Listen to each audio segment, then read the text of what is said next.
Pusat Penelitian Genomik Akademia Sinica menemukan protein FLIR yang diekstrak dari kacang komak dalam catatan Kompendium Materia Medica yang berbentuk seperti barok pemecah gelombang.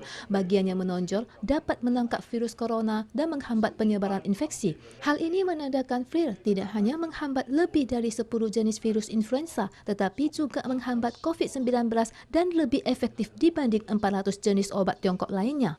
Perjalanan klinis melawan virus corona masih panjang, tetapi penemuan penghambatan virus oleh protein yang diekstrak dari kacang komak merupakan terobosan besar. Masyarakat Taiwan merasa khawatir dengan meningkatnya jumlah pasien terkonfirmasi dari luar negeri dan kurang jelasnya jejak langkah PMA Thailand yang terdiagnosis sepulang dari Taiwan. Namun, dokter berpendapat bahwa infeksi skala besar tidak mudah kembali muncul di Taiwan. 台湾目前第一个很热，第二个台湾目前的警觉性相对还是高，戴口罩的比例虽然在下降，还相对上是高。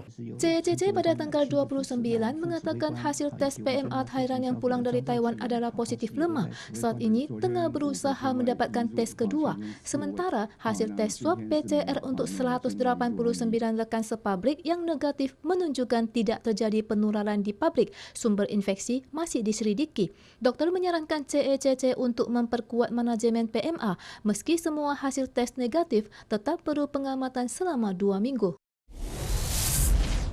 Tawon Vespa sering muncul di musim panas. Seorang pengemudi mobil pengaruh yang sedang memperbaiki jalan di Jiaxian, Kaohsiung tidak sengaja mengenai sarang lebah dan dikepung segerombolan lebah. Meski mengalami 50 luka sengatan, ditambah gejala alergi yang komplikasi dengan leptomiorisis serta gagal hati dan ginjal akut, pengemudi tersebut selamat dengan perawatan medis tepat waktu. Dokter mengingatkan untuk memperhatikan gejala alergi dan gagal nafas ketika disengat tawon. Menurut statistik Rumah Sakit Shisan, sekitar 70% kasus keracunan di Meinong, Kaohsiung disebabkan sengatan tawon. Dokter mengatakan bahwa musim panas adalah musim panen lebah. Ketika tawon terbang, jangan mengusir dengan baju atau memukulnya, tetapi membiarkannya terbang menjauh. Jangan menggunakan obat tradisional saat disengat, tetapi segera mencari perawatan medis. Petugas pemakaman sedang menggali kubur di TPU Jakarta karena akan ada pemakaman. Ketika ambulans masuk, peluit kuburan berbunyi memberitahu para petugas pemakaman bahwa almarhum yang masuk meninggal karena virus corona. Meskipun sudah terbiasa dengan suara peluit dalam beberapa bulan terakhir, mereka tetap saja merasa cemas. Jenazah COVID masuk ke TPU kami dan tim saya, tim A yang melakukan pemakaman pertama kali, jelas rasa takut, cemas, was-was itu muncul dalam diri kami. Karena apa? Karena memang kami belum paham betul gimana prosedur yang baik untuk menangani pemakaman COVID tersebut.